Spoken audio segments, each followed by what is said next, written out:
Good evening, London. Allow me first to apologize for this emergency channel. I do, like many of you, appreciate the comforts of everyday routine, the security of the familiar, the tranquility, repetition. Bloody hell. I enjoy them as much as any bloke. But in the spirit of commemoration, Who's that, Mum? whereby those important events of the past, usually associated with someone's death or the end of some awful bloody struggle, are celebrated with a nice holiday, I thought we could mark this November the 5th, a day that is sadly no longer remembered, by taking some time out of our daily lives to sit down and have a little chat. There are, of course, those who do not want us to speak. Let me think, just let me I think. suspect even now, orders are being shouted into telephones, and men with guns will soon be on their way. It's Chancellor Sutler. Damn it. Why? Because while the truncheon may be used in lieu of conversation, words will always retain their power.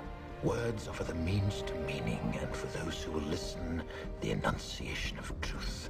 And the truth is, there is something terribly wrong with this country, isn't there? You designed it, sir. You wanted it foolproof. You told me every television in London. Cruelty and injustice, intolerance and oppression.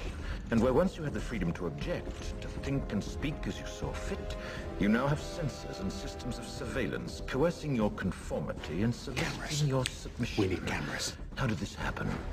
Who's to blame? Well, certainly there are those who are more responsible than others, and they will be held accountable. But again, truth be told, if you're looking for the guilty, you need only look into a mirror.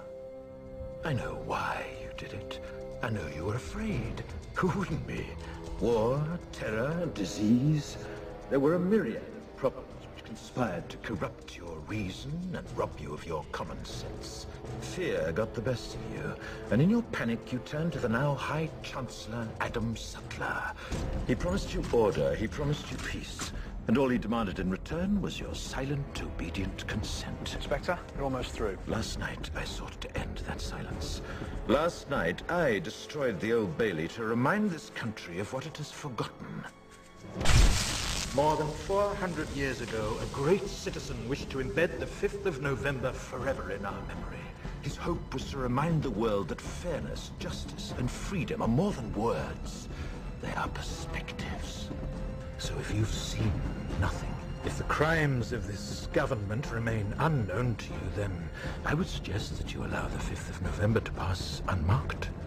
But if you see what I see, if you feel as I feel, and if you would seek as I seek, then I ask you to stand beside me 1 year from tonight, outside the gates of Parliament, and together we shall give them a 5th of November that shall never, ever be forgotten.